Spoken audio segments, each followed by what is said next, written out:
How annoyed are you with me right now? You are so annoying today. Honestly. Actually, I'm going to say the last 3 days you've been particularly difficult. Really? 3 days in a row? Yeah. You've just been such a shit stirrer. Well, what's life without, mixing it up just a touch? But 3 It's like days. having a little brother without having one when you do this. Well, yesterday I know what I did, but the day before that? I'm sure there was something. See, now I'm just getting cast all this blame. Anyway, we have a good show for you today. The first thing that I want to do, we have an awesome guest, Luke. You're going to love him. We do talk about his business. We do get into the Sphere in Las Vegas and a bunch of other stuff. So please hang around. But before we do that, I would love to talk about, I love drama on a plane, and Alaska just had some major drama in the form of Joseph D. Emerson. He attempted to shut off the engines during a flight, which is a crazy move. I am just dying laughing at the thought of this being a good idea. Like, first of all, okay, you're off duty, but you're a pilot at the airport on an aircraft. Like, that's like showing up to the bank you work at. You know, if you're a bank teller and you just show up hammered to the bank, and you're like, I'm off duty. It just feels weird in general to think this was a good idea. But I will say something that seems a little suspicious. It says Joseph David Emerson, who was flying in the jump seat of a regional flight, said he took psychedelic mushrooms 48 hours before he tried to shut off the engines of a commercial jet in flight. So, like, how much are we putting on him just being insane versus, this being a one-off thing? I feel like 48 hours, you had 42 hours to get your shit together after you did what you did. So, I don't know. I'm a little confused. Yeah, there's a little something deeper that's going on here, right? Like, wasn't he dealing with some like mental health issues in addition to just taking the mushrooms 2 days prior? Yeah, so he told the police that he was having a nervous breakdown and had been struggling with depression for the past 6 years. I can say that mushrooms help a lot of people.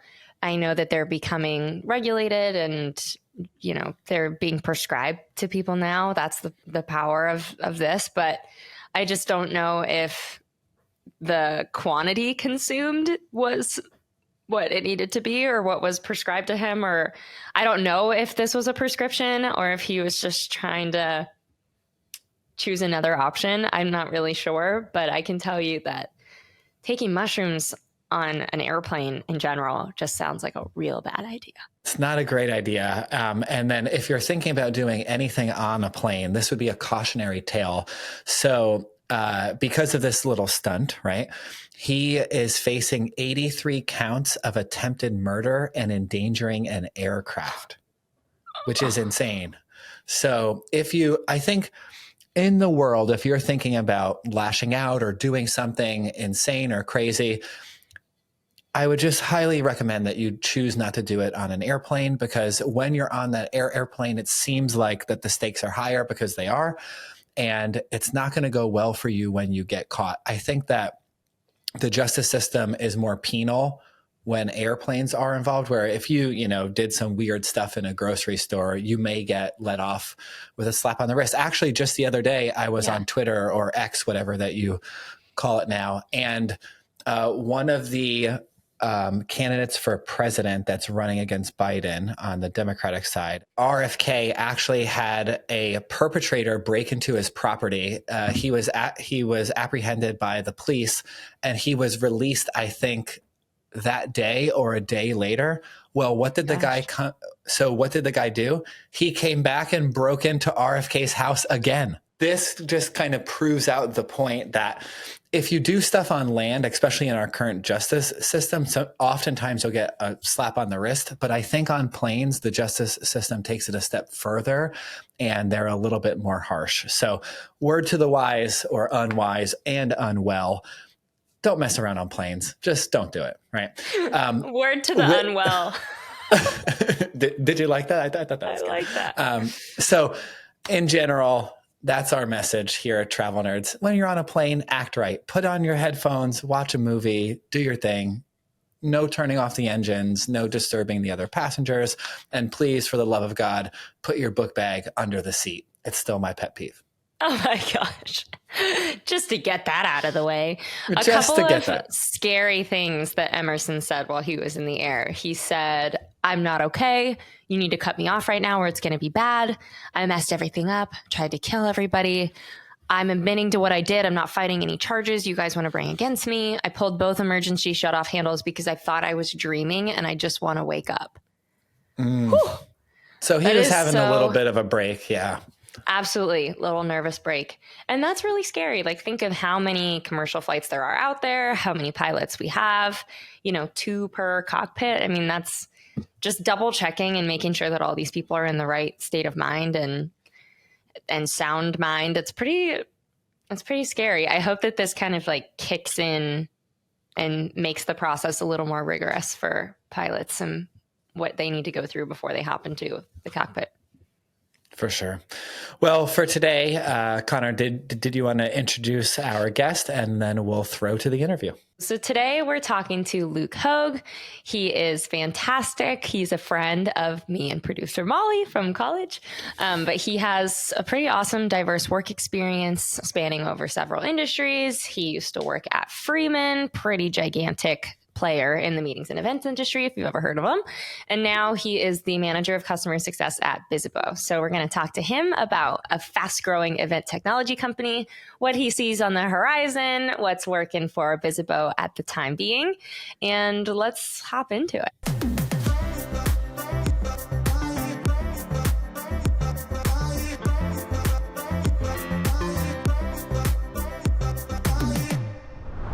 Hi, travel nerds. Happy whatever day you're listening to this. I have Kenny and Luke Hogue on here today. So we have an awesome guest. I actually know him from college, and this is our first time reuniting in 8 years. So I'm happy to have you on. Yes, thank you for having me. Absolute pleasure to be here with you both and looking forward to chatting with y'all today. Awesome. So you have a pretty diverse work experience spanning over several industries, but your role right now is manager of customer success at Bizzabo. So tell me a little bit about that. We're a tech company too, so we're in the right conversation here. Tell us a little bit about your role and how you got there. Yeah, most definitely. So early on in my career, always wanted to go into hospitality and events. I thought I wanted to manage a high-end resort. I did that for about 4 months and quickly learned that is not what I want to do. And we ventured into the event space more. So I have spaced out with corporate events, everything from live production side of it, sporting events, concerts, comedy shows, to then the corporate events and the meeting side of it as well. Absolutely love the chaos that ensues with events. Love seeing a project that you start and then also love seeing it come to an end. Really love seeing it come to an end. And then currently I now work at Bizzabo as manager of customer success. And we execute a technology platform that allows all of our customers to manage and execute their events. So the registration component of it, their mobile app build, if they're streaming and broadcasting anything that way. And then I manage a team that owns accounts all over the globe. So we work directly with our customers to make sure that they have the appropriate strategy when it comes to their events, that they're utilizing the platform to the best of their capabilities, so that their events are efficient and we're taking as much work off their shoulders as possible. It is definitely an ever-changing industry, but one of those that I absolutely love to be a part of because no 2 days are the same so far. So that is the truth. So who is like your customer base? Are we talking meeting planners, tour operators? What are you looking at? Yeah, so really depends on the space. We kind of break out into different markets. Right now, a lot of our customers are the actual end users themselves. So it is event organizers that are looking to execute events on their organization's behalf. We do have some other areas that we work directly with agencies. So an agency has purchased our platform and is executing on their customers' behalf. So it really just depends in that space.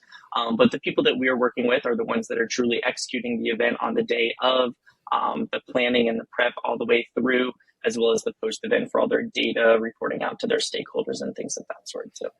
Very cool. So in the same way at Allfly, we have to go to all these events and meet all these meeting planners and get all these clients. Is that kind of how you guys go about it as well? You're really tapping into like the events and conferences? Yeah, definitely.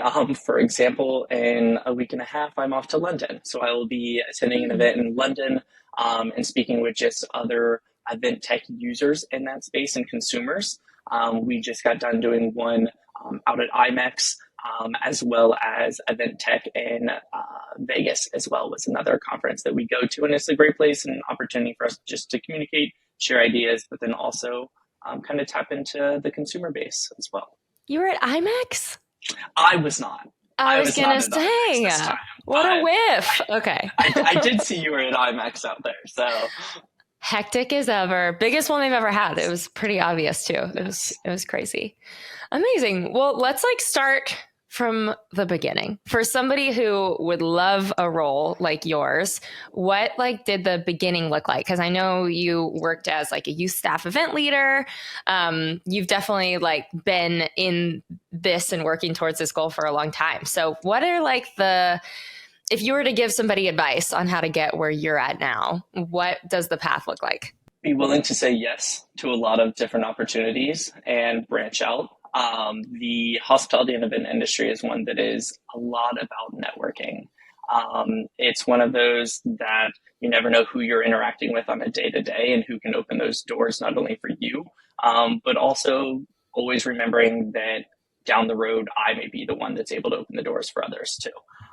So when I first started out, I had 3 internships through college based on the program that I went through at University of Central Florida, Rosen College of Hospitality.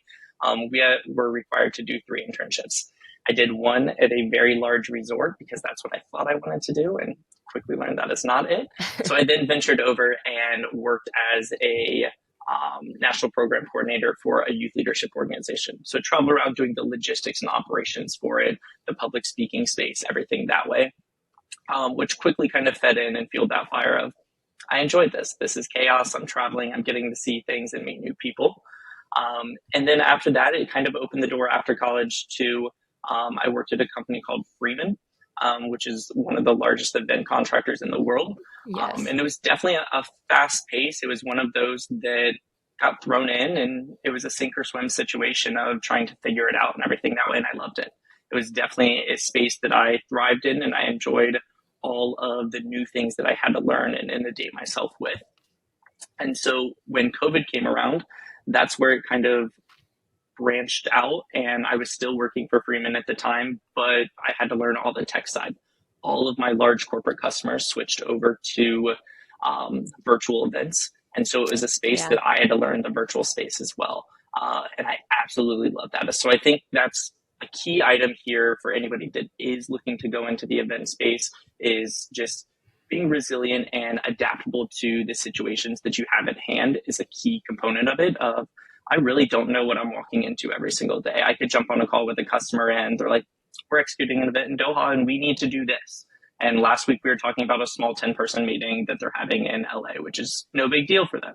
So it's really just being able to adapt and roll with those punches, but also always have that desire to learn and that desire to continue to explore and branch out in it, because that's where it led me to now as well in this tech space. So if you were to ask me 5-10 years ago if I thought I would ever be on a tech side of this industry, I would have told you no. I also didn't even know it existed.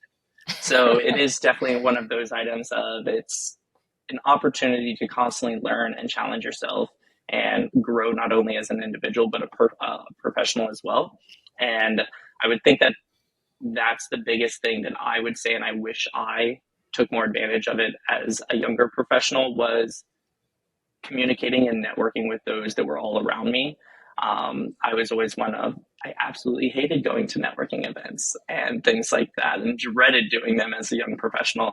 And now it's one of the things that I look forward to. I love seeing familiar faces at events and branching out and continuing those conversations year and year again. it's such a relationship industry too. So you better Yes. be open to being chatty, follow up with these people.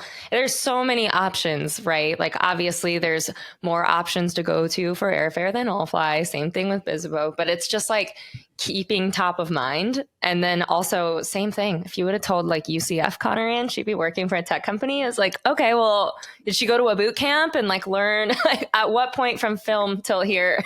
How did we get there? But there's so much more tech involved in meetings and events than I ever imagined. So very cool that you're overdoing what you're doing. As far as like common challenges for event organizers, meeting planners, they were one thing before COVID, and now it's a whole different set of things, I'm sure. So what are like some common challenges you're seeing them face? And then how does Bizzabo address the challenges that they're seeing? Yeah, I think the largest challenge that I see is hands down the stubbornness sounds mean. The event industry is one that if it's not broken, we're not going to fix it. We've been running events for 20 plus years, or we've been running events for 40 years, and we want to keep rinse and repeating. So there is so many new approaches and new things out there that end users can use when it comes to events, whether it is technology or just a new approach of how you lay out your show floor, or a new shiny bells and whistles in the AV side. Like, there's so many options out there, and there is kind of pushback to change in the industry. It's one of those items that we're constantly having the conversation of, let's take a step back and look at a new perspective. Let's look at your attendees' perspective of how we can better create a more memorable experience for them. And that's definitely one of the challenges that we're constantly sitting down with customers and providing that consultative approach of, this is something new. This is scary. It's a change. Let's go ahead and try this. Let's do it in a scalable fashion to where we're able to try it on a small event and then roll it out to the greater whole of your group or your larger events as well. So I think that's definitely one of the largest challenges that we're seeing, is just the resiliency to change in that space. Yeah. COVID almost forced the hand on a lot of these, which was almost a good thing in some aspects. Is it did force people to explore more of the tech space, more of the AV space, as opposed to just walking in and having pipe and drape and lay your carpet and here's a meeting. So it's kind of creating those memorable experiences and allowing events to change from what they were 10 years ago or 20 years ago. And we're slowly getting there. So we'll slowly keep dabbling with change in that space. Anything new that you have introduced to a client and they took your recommendation and it was a home run? Yeah, so we utilize low Bluetooth energy for a lot of our badging. So instead of the classic RFID, the most common one that people always see is the Taylor Swift concerts with the bracelets that light up. Same cool. technology. So we utilize that in a professional space. So any of our contact exchange, instead of hearing a gong hit when it's time for you to attend your main session, I'm lighting up your badge and I'm cueing you where to go throughout the entire space. It's one of those that it's an immediate return on investment for a customer because all the data is right there for them. And also on the front end attendee experience, it's cool because it lights up and it's shiny. Like it's a neat experience. And it's one of those of efficiency and convenience factor for events as well. And the attendees of, we can walk up and tap our badges and you have my contact information and I have yours and I can continue meeting with you throughout the entire week. That's been one of the largest successes with customers recently, and like a new technology approach, just because it gives all the stakeholders the data and the points that they need while also improving the attendee experience as a whole as well. Luke, so I went down, it was like 4:30 in the morning. I was kind of embarrassed, but I was on Google Bard and I went down a rabbit hole of the economics of a Taylor Swift concert. And I was actually wondering about this because I want to know, like, how much does the stadium take? How much does Taylor take? You know, she has a huge crew. I kind of want to know, like, the breakdown where if she sells $20 million worth of tickets, what does she take? What does the stadium get? What is, all the stakeholders? But you bring up something interesting. I went to a Taylor Swift concert before the pandemic and they had the bracelets, which was like one of the most insane things. Like, you're in a stadium and it's lighting up in color around you, which is so cool. And you just talked about that technology. I just want you to fill in my gap from my 430 research. What does it cost to run that little wristband? Because I need to add it to my formula for how much Taylor's actually taking home. Because I just saw that she's a billionaire. I mean, I need to know. I need to know this. So what does it cost to run that little wrist thing that colors and lights it up? Kenny's a huge Swiftie, if you can't tell by the casualness of him calling her Taylor. Huge. Well, I didn't call her mother. Mrs. Swift. Well, no, mother is what so like Dave Portnoy is a huge Swiftie. And I guess now I didn't know this, but he said something and then the Swifties came after him. And then he made a video in which he was like, mother. And he was calling her mother, which I didn't know that the Swiftie Nation refers to Taylor as mother. Oh yeah. It's a journey. It's a chaos here. I've got a gal that I work with that Taylor Swift has brought up on every single conversation that we're in. It is related to somehow. Anyway, I got looped into going to the Taylor Swift movie recently as well. What'd you think about it? I was ready. So the event side of me, I was ready to geek out and see like the behind the scenes of it. I was just sitting at the concert, which was great. Yeah. Phenomenal concert. But I was ready to geek out over like the logistics and seeing them load in and load out and all this other stuff. So that side of it wasn't what I was looking for, but other than that, it was a phenomenal performance. Like it was pretty cool. I actually went on like a Saturday at 3:30 in the afternoon, which is a weird time for me to go to the movies, but it was the only tickets that we could get, and people dressed up to go to the movies, which is an insane move. Right. And then people were singing the songs in the movies, and I even think I heard like some small whimpering where people were crying, like tears of joy.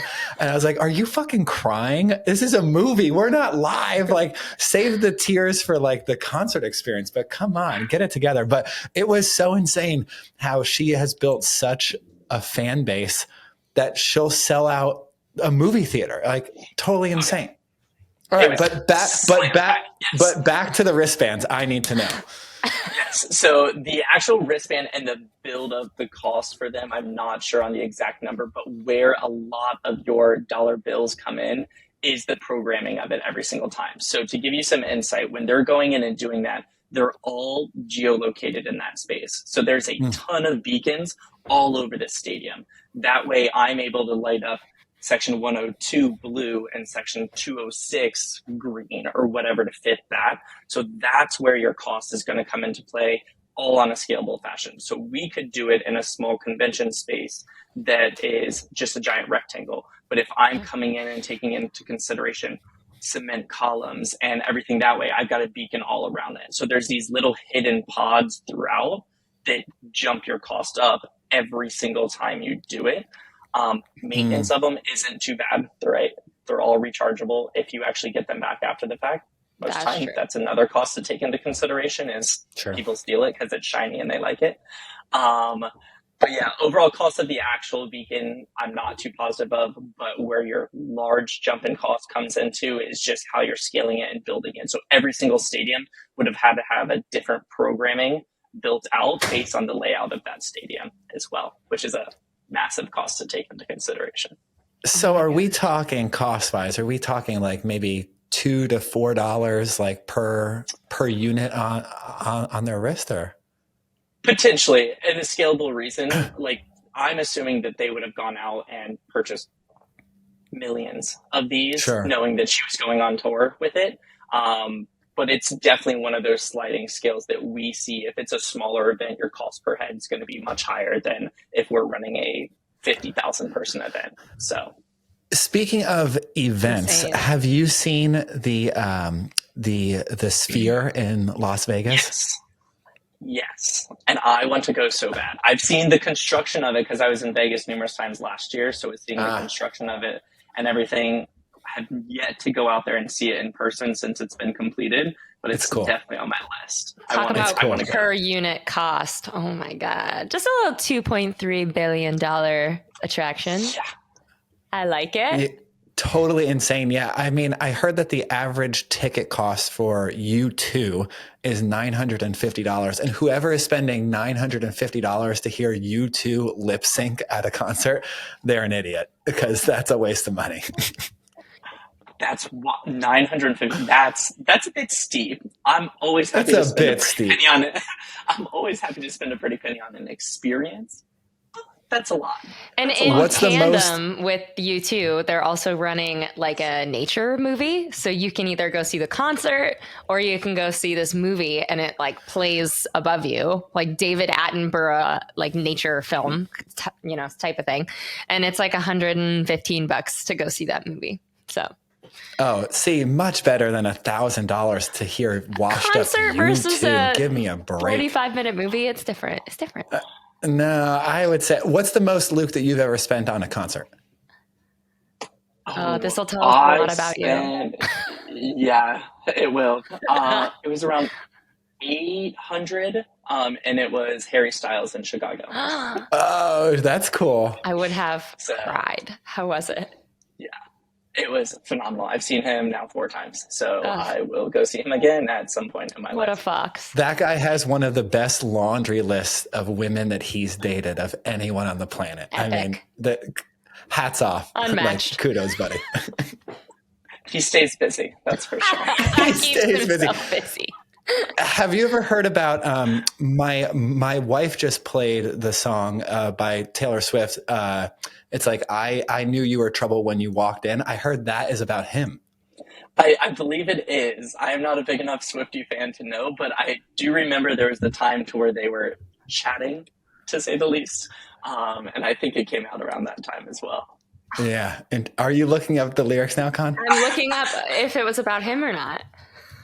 Well, the rumor is Swiftie Nation says that it is about him, but it's the song that you actually sent me by Sabrina Carpenter. Oh, yeah. So that's a cover, because I think Sabrina went out on tour with Taylor at one point, or I'm not sure if that's true or not, but wow, there's a lot about Joe Jonas, I will say. Joe Jonas, really? A lot of songs are about Joe Jonas, John Mayer, of course, Taylor Lautner, who cares, honestly. Oh, that was the Taylor Squared relationship. You remember that song? Back to December all the time. That's about Taylor That's Lautner. a good one. Who'da thunk? Oh, is that right? We're never getting back together. And all too well, Jake Gyllenhaal, of course. Yikes. Yep. Yikes. Did he get canceled from her? Like it did that? No, he was in Spider-Man after that, right? He's still a big deal. Oh my gosh. And then I feel like if all 3 of these. Style is about Harry Styles. Duh. Out of the Woods is about Harry Styles. And then I Knew You Were in Trouble. You're good. He's a Swiftie. He knows facts. These are accurate. Yeah. All right. Speaking of meetings and events, if you had to throw an event in the sphere, I know this kind of puts you on the hot seat here, but if you had to throw any kind of event inside of the sphere, what would you go with?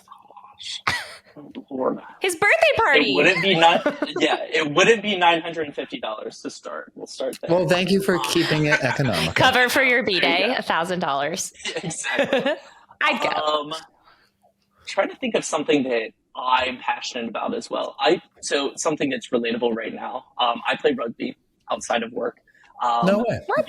The Rugby World Cup just wrapped up. I think having a massive rugby watch party in that thing would be pretty dope. It would be a nice little vibe in there. It'd be chaos. Correct. Wait, who won? South Africa or New Zealand? Yeah, so South Africa won, and upset New Zealand. Oh my gosh. So, I gotta call my dad today. He's gonna lose his mind. Yeah. Oh, that'll be fun for you in London. A heart wrench of it. Yeah, so it'll be good. I'm looking forward to it, and then I actually head off to Rome to play rugby. So you're like, you're good. Sometimes I enter calls with black eyes and busted faces and have to explain to customers, but that's a cool move there. What position are you? I play outside center. Okay, very cool. Rugby is like such a big thing in my family. My dad was a fly half my whole life. I grew up like going to rugby matches as a little tiny tot. I think there's a few baby stories about me being like passed around in a bar, like crowd surfing style as a baby. That's amazing. And speaking of the Sphere and London, I was just reading in Molly's notes she left us that they're actually planning on building a sphere in London, the London Sphere. So next time. But it hasn't broken ground yet because the British are all bent out of shape about the construction plans, I heard. So there's no movement. But eventually, I think these things are going to pop up everywhere.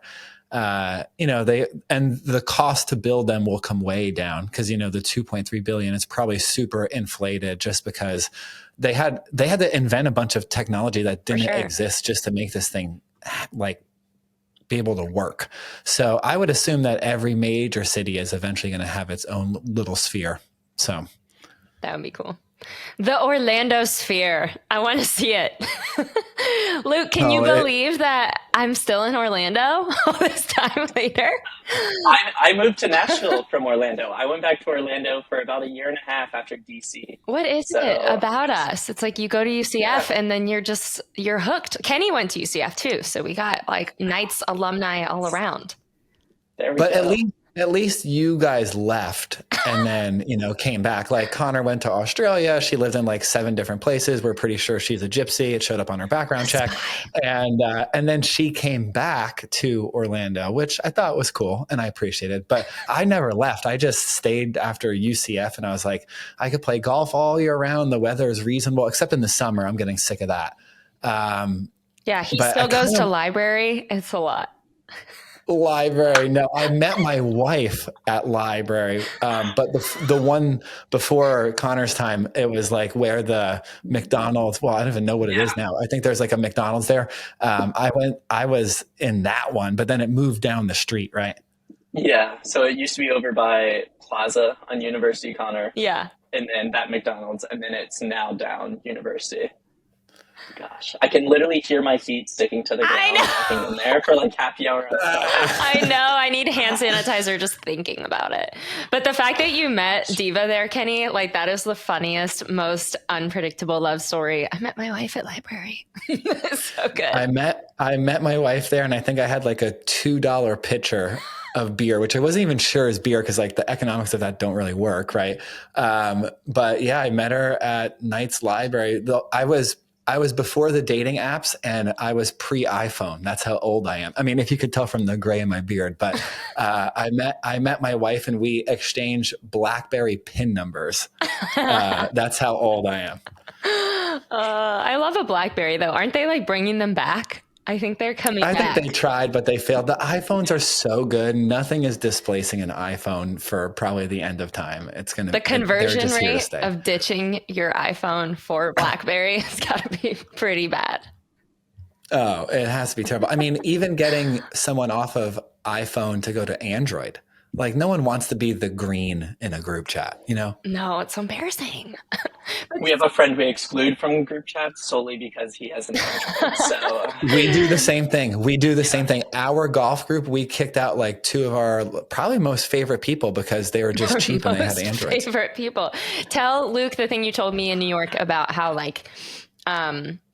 Apple has the ability to, or Android has the ability to make, what is it? You said that they could all be blue, but they take extra measures to make it different. They could all be blue. So the rumor is, and I'm happy to be wrong about this. So if I do get this wrong, please write me and I'll correct it. But Android uses a more up-to-date protocol for sending SMS messaging, and Apple uses an older one. And Android ran a little PR campaign a while back to try to get Apple to update their protocol so everyone's on the same protocol. So there is no more green and blue. Everyone would just work just like it does in WhatsApp or Messenger or one of those, right?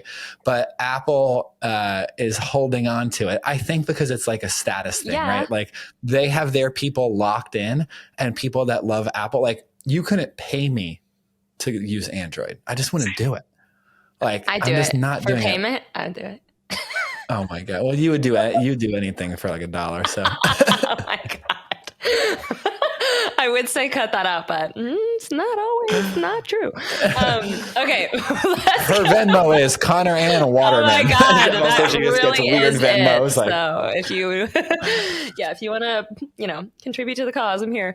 Okay. Backing it up, I just want to finish up our biz talk. So my sales, director brain is wondering, of all these conferences you go to, all these events you go to, what is the client conversion rate from going to a conference versus just reaching out to people, cold outreach versus meeting somebody at a conference and signing up? What does that look like? Yeah, most definitely. And a lot of it definitely comes in seasonal as well as what I've really seen in the event space. Tech space in general can't really speak as much on, but because events are such a seasonal component, we're talking end of January to late May, and then we've got a lull, and then we're jumping in at the end of August, all the way through about the end of November. Cannot wait for the end of November to actually take a breath for a second. Yes. So when we're going and attending these different conferences and everything, when it's in the heat of the moment, the conversion's much higher. It's a lot of those instances to where somebody's executing events currently and their use case is they're stressed and they want an easier work life right now. So this is at your fingertips and right there. When it comes to kind of that slow off season, we'll see rolling into January, which is what we're going through right now. It's a lot of people are reaching out. Hey, we're setting our fiscal budgets for 2024. We want to go ahead and make sure that we're allocating for a new event platform. So those are kind of the spaces that we're looking at there, just depending. Overall, there is much better conversion when you are face-to-face and meeting with that person and having a conversation. When I'm sitting there and demoing for somebody in person, I'm building a connection and a relationship with them to start. So even if they're not the one that is signing on the dotted line, or even if they're not the one that is the decision maker, they're going to be a huge advocate for us because I built that relationship with them and we've had a positive experience. So that is something that we definitely see a large conversion in the space for the conferences that we attend. When it's the right target audience in that case. We have had customers who have asked us to exhibit or demo on site, and it's just not the appropriate place for us to do it, and it's not our target audience. But across the board, looking at it at a high level, there is a much higher conversion when we're looking at anywhere during event season and actually executing in person with a lot of these customers. I was having a conversation with someone the other day and we were talking IMEX stuff. And they were like, we don't get that much business from IMEX. Theirs isn't exactly it's not as much of an interpersonal selling experience. They don't really need to be there. But they're like, we pay for a booth at IMEX because if people don't see us there, it looks bad. They're like, we don't get a lot of business from exhibiting, but not exhibiting, people notice. So that's always interesting too. I just checked that box for one of our events about 3 weeks ago. There was no reason for us to be there exhibiting, but if we didn't, it definitely would be bad. Yeah. So sat there, talked to some people, really nothing came of it. A few conversations here and there, but it was definitely more of the keep the peace, exposure, smile. right? Yes, exactly. So the one that I'm going to in London will be basically from sun up to sundown, speaking to people, and we've got hundreds of meetings already scheduled. So it's going to be a long one. Is that WTM? That one's at VidTech Live, London. VidTech Live. Oh, the one okay, cool. The one in Vegas. But have you been before? Because we're going and we don't know anything about it. Y'all are going to London or Vegas? Vegas. Okay, I was in Vegas last year, and it was the first time they ran it. It was very good. They did everything's in one space. So all of your demo sessions, your product sessions, everything that way take place right there on the show floor. So it is one of those that there's forced exposure at all times to all the booths and everything. So it is a cool concept that way. London, I have not been, and I've heard that the London one is much larger. So the way that they structure theirs, you are there and open the entire time. So that's very different from oh, hey, we have show floor exhibit hours from 12 to 4. It is sun up to sundown every single day because everybody's in and out nonstop. So it's an exhausting one, but it's fun. Oh yeah. They don't tell you that, it's Yeah, I can talk to people. It's like, okay, but can you tell somebody your life story in 30 seconds? It's like you say the same thing all day, every day. Correct. Even the same exact wording. It's like, oh, Yes. what are they? It's a Monday. Oh, like the same things you always say on the sales calls. I love it. Well, Kenny, do you have any more questions for Luke? I know that we were going to play this or that. Do you want to do that? Let's play a little this or that. Are we going to use the ones Molly wrote, or should we go rogue? No, let's go rogue and use Molly. So we don't want to make Molly upset with us. There is no wrath like a Molly scorn. So let's make sure that we do use hers, and then we'll go rogue a little bit too. Well, and Molly, we don't have to worry about making her too mad. I am ordering her a pretty sick computer after this. So if we make her mad, she should be fine. Okay. Kenny, you started off. Go ahead. Okay. So you know how this or that works. We're just going to give you two things. You're going to pick one or the other. And then if you want to color it in and give us a little bit of feedback on which one that you picked, we would love to understand. So we'll start with some physical things, and then we'll go into some locations and just generally kind of zig and zag around the world. So to start off, Luke, coffee or tea? Iced coffee for sure. I do iced coffee. Yes, I do a iced vanilla latte every single day. Nice.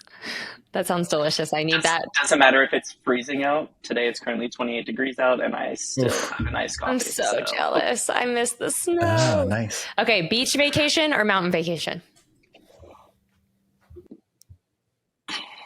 I'm going to go mountain. I grew up in Florida, so I was at the beach all the time.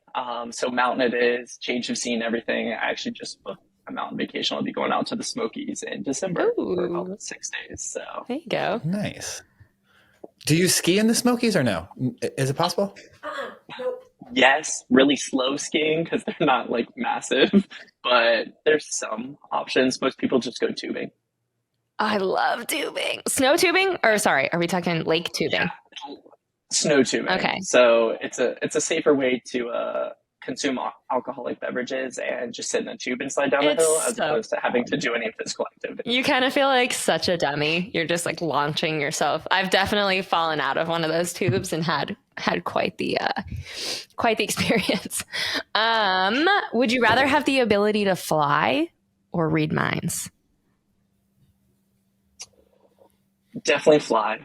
Reading minds, I'd probably cry a lot. I would definitely not be able to handle that pressure. Kenny? All right. What would you go, pizza or pasta? Pizza, 100%. I knew that pizza. Quick. Yes, 100%. So I just went to Chicago, and I've always seen deep dish. I don't think I've had deep dish pizza. When I was a kid, maybe like 8 years old, my dad just brought home square deep dish, and I was like, oh, whatever. But I didn't really understand it, so I did it for the first time. Total trash. Like Chicago deep dish pizza, I don't like it. It wasn't good.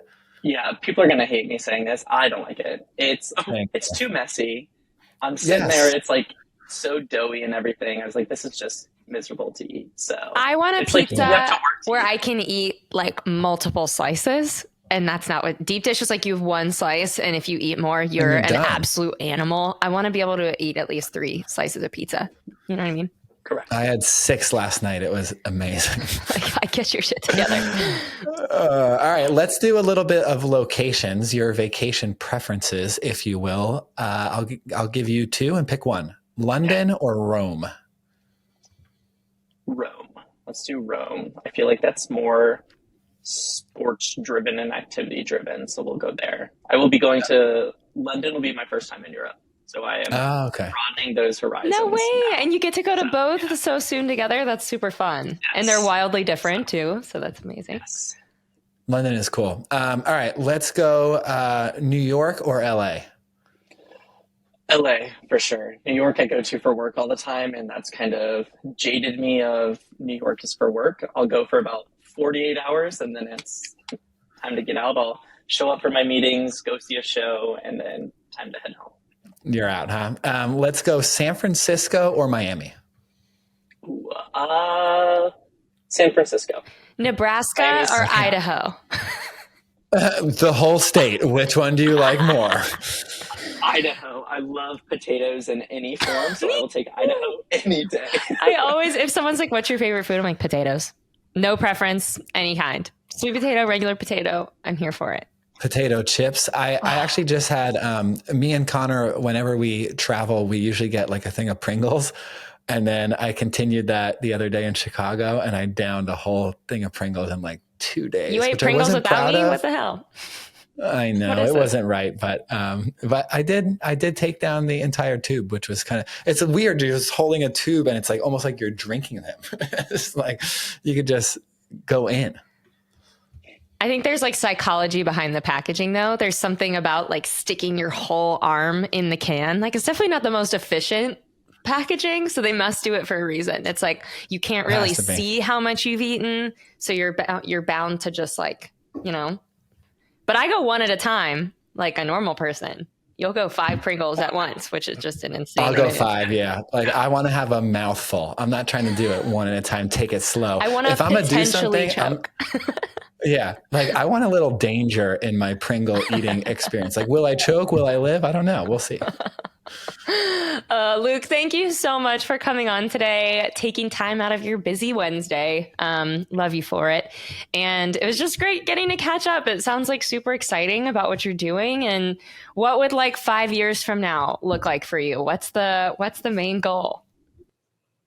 Right now, definitely wanting to stay in the tech space is my goal. I love that I've been able to kind of merge tech and events. Events were always my original passion professionally.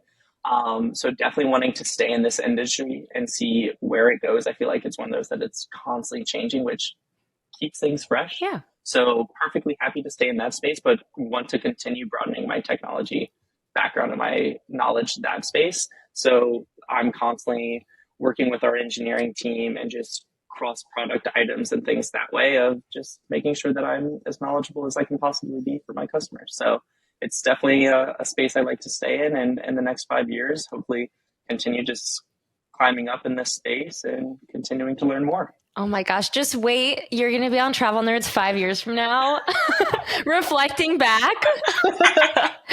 Well, thank you so much for being here. You're the bomb. Have a really good day. And that's it. Later, nerds.